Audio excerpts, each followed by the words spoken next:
நான் படிச்சது வந்து அரசு மேல்நிலைப்பள்ளி ஓனாசிறுவையில். என்னுடைய மார்க் வந்து 549. அம்மா அப்பா என்ன பண்றாங்க? அப்பா வந்து காமர்ஸ் படிச்சப்ப இறந்து போயிட்டா. அப்புறம் எப்படி மத்த பரிச்சை எழுதுனீங்க? டீச்சர்ஸ் நிறைய சொல்லி போன் பேசிங்க, நீ படிச்சு முடிச்சிட்ட, நீ படிக்கிறது ஒன்றும் புதுசாலாம் இல்லை, நீ படிச்சுட்ட, வாசி மட்டும் பாருங்கன்னா. அப்புறம் ரிலேட்டிவ் கசின் பக்கத்தில் உட்கார வச்சு நானும் கூட சேர்ந்து உட்காந்துருக்கேன், நீ நைட் ஃபுல்லாக நீ படி படி படி சொல்லிட்டே இருந்தாங்க. நான் படிக்க போது அப்பா வந்து 4 மணிக்கு எந்திரிச்சு அவங்களும் உட்காந்துருந்து டீ கடையில் போய் டீ பண்ணு வாங்கி வந்து எனக்காண்டி துணைக்கு உட்கார வச்சு, நீ படிப்பா நான் துணைக்கு இருக்கேன்னு சொல்லி என்னை படிக்க வைப்பாங்க. காமர்ஸ் 2 பரீட்சை, தமிழ் பரீட்சைக்கு வந்து கொண்டே விட்டுட்டு திருப்பி கூட்டிட்டு வந்தா, இங்கிலீஷ் பரீட்சைக்கு அது மாதிரி கொண்டு விட்டு திருப்பி வேலைக்கு நான் போயிட்டு வாரேன்னு சொல்லி சென்னைக்கு வந்தாங்க வேலைக்கு. அந்த மாதிரி ஞாயிற்றுக்கிழமை வந்து இறந்து போயிட்டான்னு சொல்லி நியூஸ் வந்துருச்சு.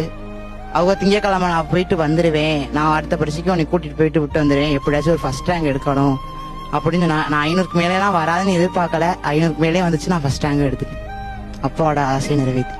அப்ப ஆசையை நிறைவேற்றிட்டீங்க, ஆனா கேட்க அப்பா இல்ல. அப்பா இல்ல, எங்கேயாவது இருந்தா பாப்பா. ஸ்கூல் ஃபர்ஸ்டா நீங்க? School first sir.